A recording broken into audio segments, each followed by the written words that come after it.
Irma, saya mau tanya ini, Irma ini Muslim atau bagaimana? 5 bulan yang lalu memutuskan untuk Kristen, Bang. 5 bulan ya. Kapan-kapan saya mau karena banyak sekali orang yang inbox saya bilang begini, Bang, saya mantan Muslim. Boleh nggak saya Bang bersaksi?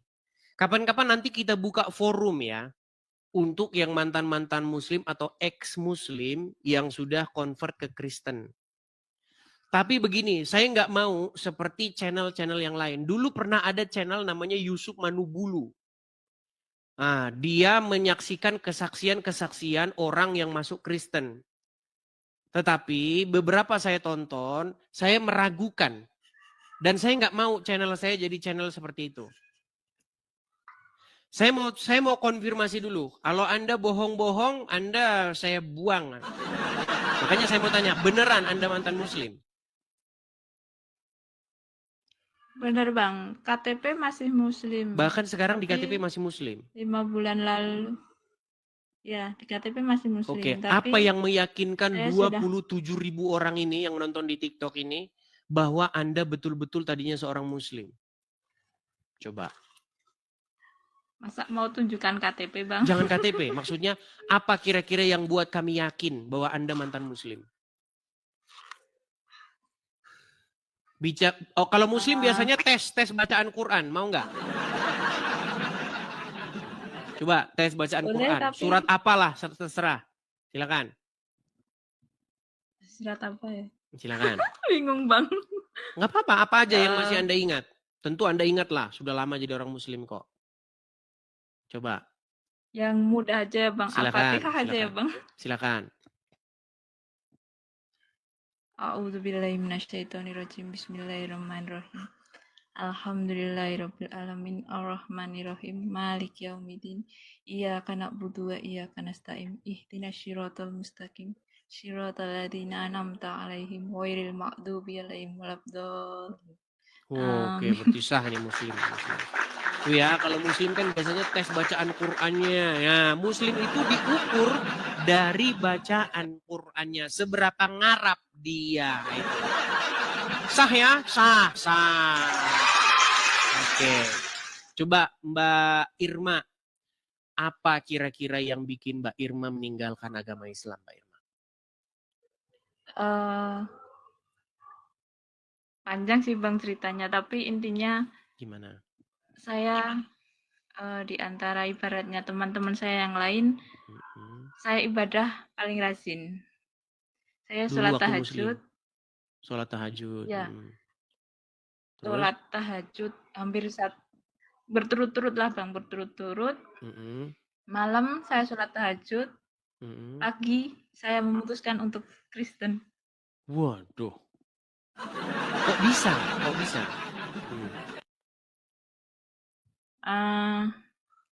Ada satu problem, masalah, dan yang datang, yang merangkul saya, Tuhan Yesus yang datang mengulurkan tangannya Bang untuk saya. Oke, iya. Banyak ya kejadian seperti itu ya. Cuman kalau saya sih begini, kalau orang mengalami hal-hal yang kosmik begitu ya, entah dia dalam mimpi, entah dia dalam sebuah penglihatan atau apa, itu banyak. Cuman saya itu pendekatan saya itu saya pengen melakukan pendekatan ke arah yang akademis begitu. Karena kalau hal-hal kosmik itu kan sulit dibuktikan. Hal-hal kosmik itu kan hanya pengalaman pribadi gitu. Maksud saya ada nggak hal-hal yang bersifat akademik begitu, hal-hal yang bersifat nalar atau logika yang membuat Anda meninggalkan agama Islam gitu. Contoh misalnya, saya malu Bang dengan kelakuan Muhammad begitu, misalnya bagaimana. Masa dia menikahi anak di bawah umur, nyuruh orang minum kencing begitu, atau ada perempuan yang datang kepada Muhammad, akhirnya perempuan itu disuruh menyusui laki-laki yang bukan suaminya begitu. Contoh hal-hal yang bersifat akademis apa begitu yang membuat Anda akhirnya nggak percaya lagi sama agama Islam? Ya mungkin karena pesta seks di surga ya Bang. Nah, banyak Muslim ngomong ini nanti nih, kalian memfitnah ya. Saya putarkan videonya kalau ada yang bilang fitnah. Dengar. Teman-teman sekalian, yang diucapkan oleh Mbak Irma ini, ya, saya akan tunjukkan. Sebentar ya.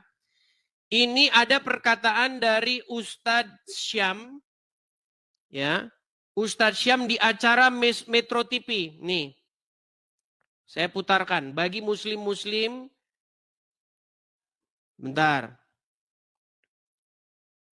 Bagi muslim-muslim yang merasa tersinggung, wih, kamu ngomong kayak gitu ya? Nih, yang ngomong itu teman-teman bukan saya, tetapi seorang ustadz sendiri. Perhatikan, ini acaranya di acara TV, kok Metro TV? Di Trans TV, acara pengajian. Nih, saya putarkan. Salah satu nikmat yang ada dalam surga adalah pesta seks. Minta maaf, karena inilah yang kita tahan-tahan di dunia. Inilah yang kita tahan-tahan di dunia. Dan kenikmatan terbesar yang diberikan Allah Subhanahu wa Ta'ala di surga adalah pesta seks. Nah, jadi jangan katakan saya fitnah ya. Awas kamu nanti bilang saya fitnah ya. Bukan fitnah, yang dikatakan Irma ini benar. Cuman umat muslim malu-malu. Begitu. Jadi itu alasan Anda akhirnya meninggalkan agama Islam ya. Salah satunya ya. Salah satunya. Iya. Jadi kepada muslimah-muslimah yang lain, jangan kalian takut-takut untuk meninggalkan agama Islam. Ya, tanya, ada kok komunitas-komunitasnya itu. Apalagi yang perempuan-perempuan, kemarin kan sudah saya kasih tahu tuh, ada salah satu channel teman saya itu namanya Yuli. Itu perempuan. Jadi kalau perempuan-perempuan boleh gabung ke sana, kesaksian. Saya mantan muslim gitu. Cuman jangan asal percaya-percaya aja. Dites dulu, bener nggak dia mantan muslim? Karena ada orang ngaku-ngaku gitu. Giliran dites, ternyata Kristen. Nah gitu saya nggak suka. Tapi kalau dari bacaan Al-Fatihahmu, saya yakin kamu mantan muslim. Seperti itu. Seperti itu. Ya. Mungkin ada. Ya, sudah. Oke. Selamat malam Aquila. Saya mau tanya ini, Aquila ini nama asli atau bagaimana? Bukan, Bang. Bukan. Kenapa tadi bilang salam murtadi? Emang mantan muslimah juga? Saya dulu sudah pernah naik di komalnya Bang Edis. Hmm. Waktu pada saat kesaksian gitu. Jadi memang betul saya sangat bersyukur sekali. Sebentar, saya mau konfirmasi dulu. Benarkah Anda mantan muslim? Benar. Dari mana kami bisa percaya? Jangan-jangan Anda berbohong. Apa yang bisa membuat kami yakin bahwa Anda benar-benar mantan muslim? Kalau di channel saya beda. Pokoknya di channel saya ini nggak boleh ada bohong-bohong. Coba apa? Siap. Apa buktinya mungkin bahwa kami bisa yakin bahwa mantan muslim?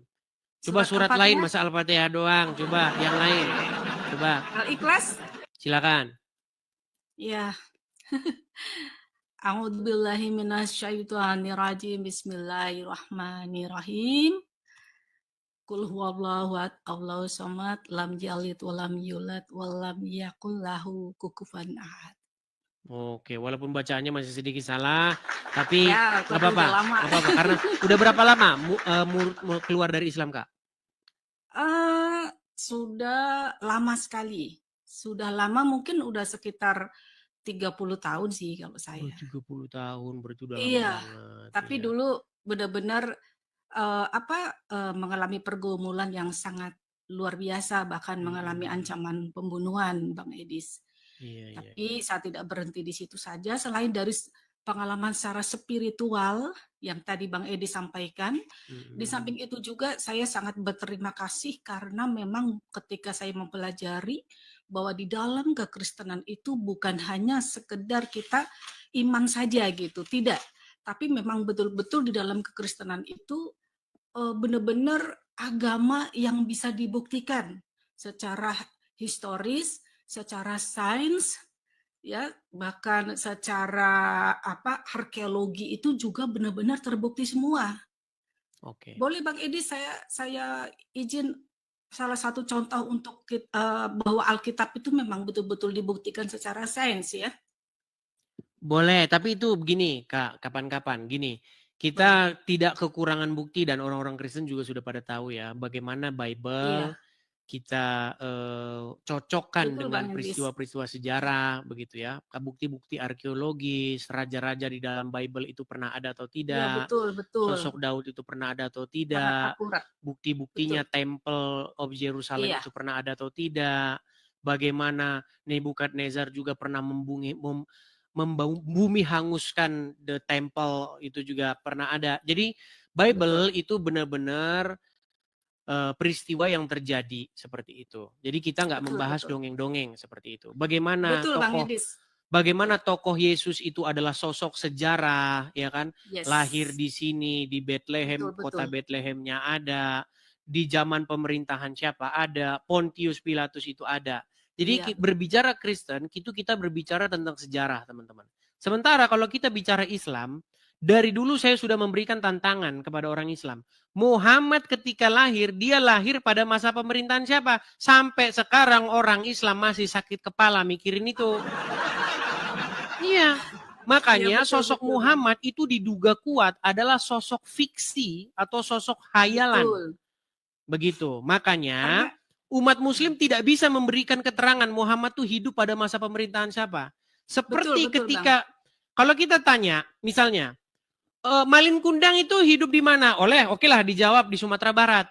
Dia hidup pada masa pemerintahan siapa? Memble itu, gak ada yang bisa jawab itu. Karena memang sosok Malin Kundang itu adalah sebuah tokoh fiksi. Tokoh hayalan begitu loh. Yang diambil ibrohnya atau yang diambil hikmah-hikmah seperti hikayat. Dulu kita pernah waktu zaman SD, kita baca buku cerita-cerita rakyat. Karena hampir rakyat itu punya cerita.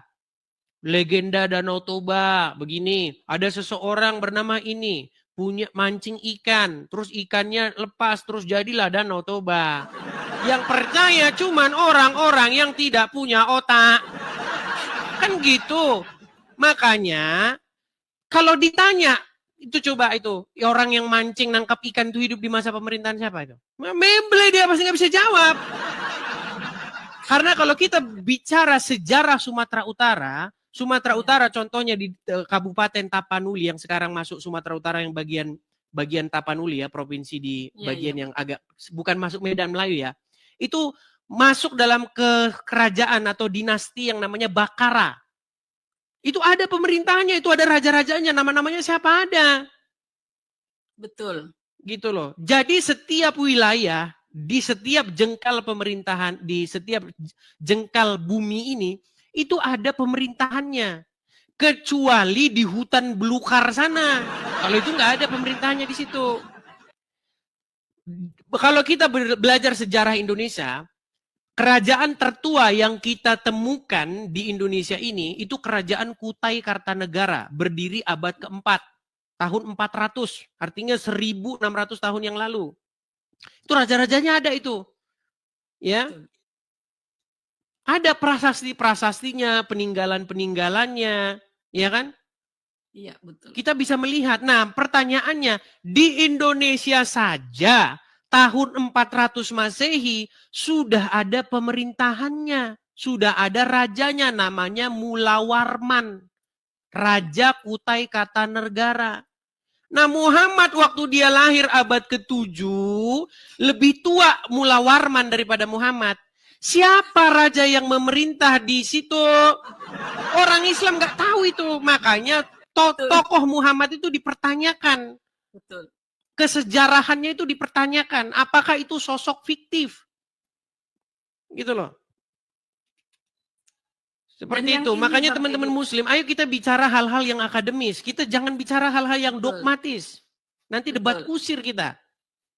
Iya. Gitu. Dan juga gini Bang Edis, kalau misalnya untuk secara sains pun ya, kalau orang teman-teman kita Muslim itu harusnya bisa mikir gitu. Gak mungkin kan kalau bentuk bumi ini datar gitu loh. Sedangkan kalau bukti-bukti di dalam Alkitab itu sendiri aja sudah benar-benar dibuktikan sendiri gitu loh. Jadi bukan hanya sekedar dongeng isapan jempol belaka gitu loh. Jadi bumi berbentuk bulat itu kita kan bisa dilihat ya, Bang Edis, di Yesaya 40 ayat 22, ya kan? Terus bumi tidak ditopang, bergantung dalam Ayub, bintang-bintang tak terhitung, Kejadian 15 ayat 5, dan masih banyak bentuk Alkitab yang bisa dibuktikan secara sains. Kalau dalam agama seperti itu, Islam, gitu. bintang-bintang itu buat lempar setan. Dibilang Iya, saya terus katanya juga- bohong. Lah ya makanya terus juga gini Bang Edis, kalau di dalam kekristenan itu kan kita dilahirkan ini benar-benar mulia, berharga, kita itu sebagai biji mata Tuhan. Beda dengan yang di sebelah, ya justru diciptakan dari air mani yang hina gitu loh maksudnya. Aduh, kok bisa seperti itu gitu ya. Jadi teman-teman Muslim ya, ayo belajar ya. Mungkin di sini ada yang bisa, ada yang gara-gara Oke, itu tapi murtad. sebentar. Mohon maaf nih Kak Angel Aquila. Iya. Gini, nanti kalau kita bicara, nanti seolah-olah Muslim tidak dikasih naik. Seolah-olah kita beraninya kamu gosip silakan, ya, ya, gosip Pak. tentang Islam ya. Kita kasih kesempatan lah kepada mereka ya. Boleh. Terima Oke. kasih ya Bang Mohon Edis maaf ya. sekali ya. Iya, sama-sama. Oke, Tuhan saya berkati ya turunkan Bang. Kak Aquila. Kita dukung dalam doa. Amin. Terima kasih.